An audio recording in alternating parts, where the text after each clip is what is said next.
Yung baby na tagpuan kanina. Kulubot ang mukha. Parang matanda. So, confirm ng balita na may advanced case of progeria ang sanggol. Hindi nga po namin alam kung ano yung tawag doon eh. Basta narinig namin si Doc kanina. Sabi parang pag-eksperimentuhan daw yung baby. Kaya kung sino man po yung kumuha sa baby namin, maawa na po kayo. Huwag niyo po sasaktan ang baby ko.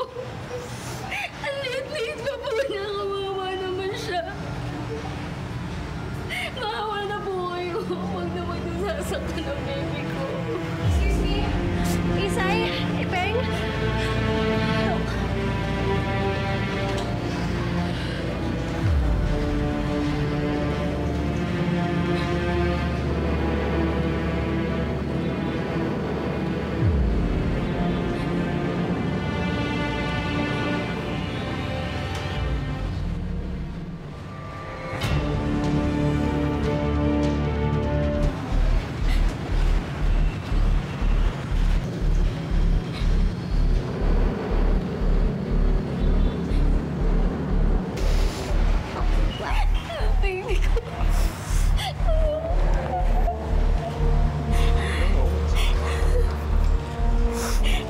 Salamat sa Diyos, wala nangyaring masama sa kanya.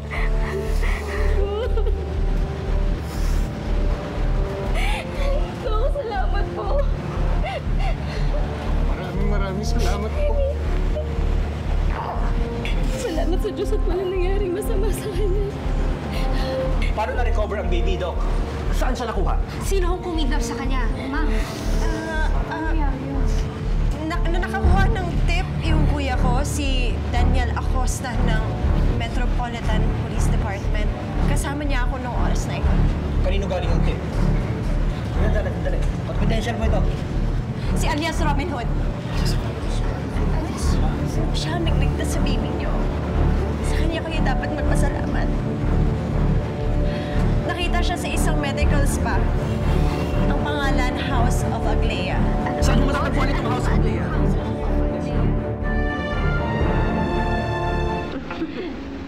Dok, maraming salamat po talaga.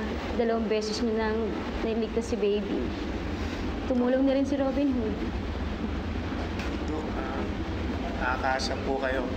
Hindi mawawala sa paningin namin si baby. Huwag kayo mag-alala, Dok. Palalakihin namin mabuti po si baby. Parang kayo. Makikita ko pa naman siya. Di ba sabi niyo ninang ako? Ay, oo naman po, Dok.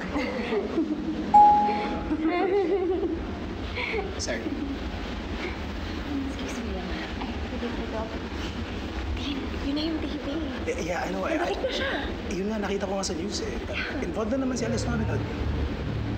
Actually, siya yung nagligtas at nagbalik ng baby. Really? So you're me? Ano ibig mo sabihin? Nakita mo siya ulit? Nakita mo yung face niya? Nagmamaneho ako eh.